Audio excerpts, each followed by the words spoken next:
السلام عليكم ورحمة الله وبركاته. ومالين أربعة تاريخنا أي تهاي لحي لباتنكا بيش مارج اللي بدا كون شاني لباتنكا ووردك دقة أو هذا كسو بحي واحدة هوملاند سيكوريتيغا دالكان مريكانكا تاس أو كوركا حكونتا هي أدى كهو سيسا لو يقانو USCIS وادو دا قران اكتهين إنay tahay hay-adda applicationada dalkan maraykanka oo dhan loo diro ama qaxooti ahow ama derbikabood ahow hay-addan waa hay-adda process garaysa application kasta oo soo mara dalkan maraykanka waxaa marka hay-addan lagu amray in iyada oo laga duulaayo digreetadii uu saxiixay madaxweyne Donald Trump bishii January 20keedii oo ku saabsanayd in ay ilaalin doonaan badqabka dadka Amerikaanka ah shacabka America in ay qof kasta oo qaxootiya ama qof kasta oo asylum seeker ah oo magangelyo doon ku soo galay dalkan darbi ka soo booday si gooniya loogu hayn doono ay sheegeen marka digreetadaas saas u qoreed waxa marka Homeland Security-ga maanta ay soo rogtay dadka applicationada xareystay oo sugayay green card-ka in loo dhameystiro oo application-kooda la finalize gareeyo waxa ku soo kordhay in applicationadaas ay joojiyeen pause waxay yidhaahdeen certain applications oo green card ah qofka marka hadduu asyli ahaa oo uu green card u wareegayay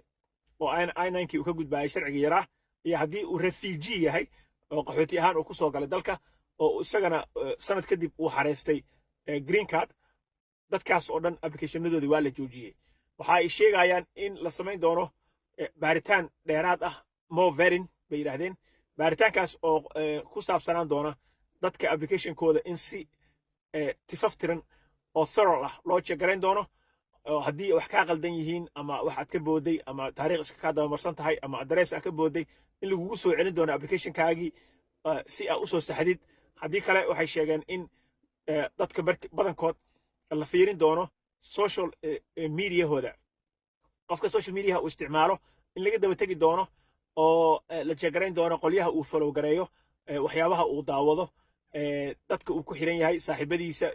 waxaas oo dhan way fiirin doonaan sida ay sheegeen marka dad fara badan oo hadda applicationkoodii uu xareysnaa oo sugayay in loo dhammaystiro ayaa meeshaas waxay kala kulmi doonaan sida ay sheegayaan delay ama daahitaan ku dhaco doona applicationkaaga in dib loo dhigo si baaritaankaas extrada ah loo sameeyo waxaa ka dooday arrinkan oo ka hadlay looyaro iyo dadka u dhaqdhaqaaqa arrimaha dadka soo galootiga ah immigration serviceska sameeya dadkaas ayaa waxay ku doodayaan in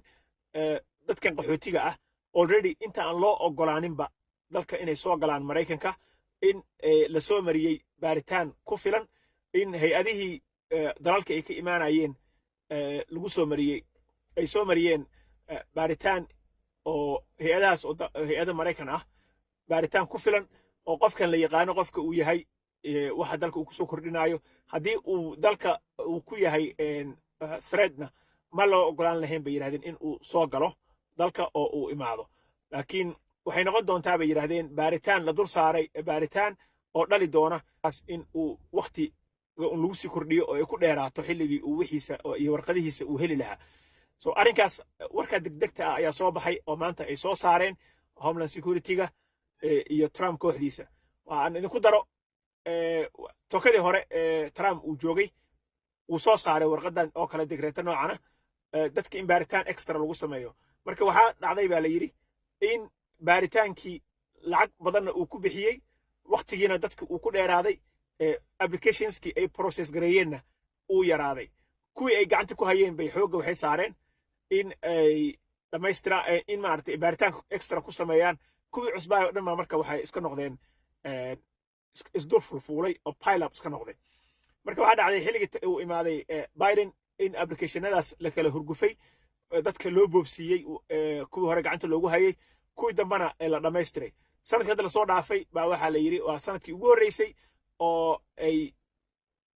markii laga tago tokadii Trump applicationadii ay intay yaraadeen 11% more efficient ay noqdeen USCIS-ta oo applicationo fara badan ay process gareeyeen laakiin haddeer waxaa dhici doonta baa la yidhi in qofkii cusub oo apply garaysto iyo kuwii hore loo hayaba ay dib u dhac xoog leh uu ku imaado so breaking newskaas ayaa jiro warka ayaan rabin inaan ka dabageeyo وما سنتين don't forget to share the video like and subscribe to the channel والسلام عليكم ورحمة الله وبركاته